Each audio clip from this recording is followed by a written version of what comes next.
अगर आपने ये मान लिया है कि भारत में कोरोना की रफ्तार नए साल में धीमी हो रही है तो संभल जाइए, क्योंकि कोरोना के दैनिक आंकड़े इस ओर इशारा नहीं कर रहे हैं। देश में पिछले 24 घंटों के दौरान कोरोना के सर्वाधिक 23,285 मामले सामने आए हैं। वहीं पिछले कुछ हफ्तों से पंजाब और महाराष्ट्र में कोरोना के मामले लगातार बढ़ रहे हैं। दिल्ली एनसीआर के लिए भी स्थिति चिंताजनक है, क्योंकि गुरुवार को राजधानी में 409 नए केस सामने आए हैं। यह लगभग 2 महीनों में एक दिन में आए सबसे ज्यादा मामले हैं।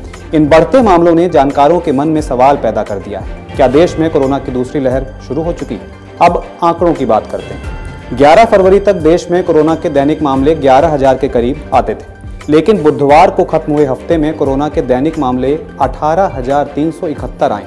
आंकड़ों का इस तरह से बढ़ना दिखाता है कि देश में दूसरी लहर की शुरुआत हो गई है। मामलों में तेजी एक ऐसे समय में हो रही है जब कई आर्थिक और सामाजिक गतिविधियों पर प्रतिबंधों में ढील दी गई। यहाँ चिंता करने वाली बात यह है कि पश्चिमी देशों में कोरोना वायरस की कई लहरें देखी गई, लेकिन दूसरी लहर पहली लहर से ज्यादा खतरनाक रही। दूसरी लहर में पहली लहर के मुकाबले दैनिक मामले ज्यादा आने लगे। किसान आंदोलन का केंद्र रहे पंजाब में 27 जनवरी वाले हफ्ते के अंत तक कोरोना के 181 दैनिक मामले आते थे, लेकिन फरवरी के पहले हफ्ते से मामले धीरे धीरे बढ़ते रहे, जिसके बाद अचानक से मामलों का 7 दिवसीय औसत बढ़ गया।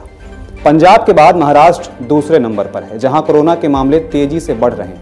11 फरवरी के बाद से महाराष्ट्र में 331% तक मामलों में बढ़ोतरी हुई है। महाराष्ट्र में औसतन दैनिक मामले 2,415 से बढ़कर 10,410 हो गए हैं।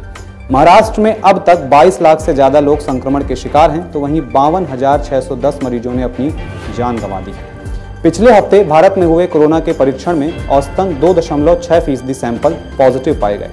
हालांकि विश्व स्वास्थ्य संगठन यानी WHO द्वारा बताए गए सकारात्मकता दर यानी 5% से काफी कम है, लेकिन चिंता की बात यह है कि ये फिर से बढ़ रही है। 1 महीने से भी कम देश में औसतन साप्ताहिक सकारात्मकता दर बढ़ रही है। सकारात्मकता दर का बढ़ना इसलिए चिंता की बात है क्योंकि जानकारों का मानना है कि यह दर मामलों में बढ़ोतरी को बताती है। यह दर्शाता है कि सामान्य लोगों में सिर्फ मामले बढ़ नहीं रहे हैं, बल्कि तेज गति से फैल भी रहे हैं।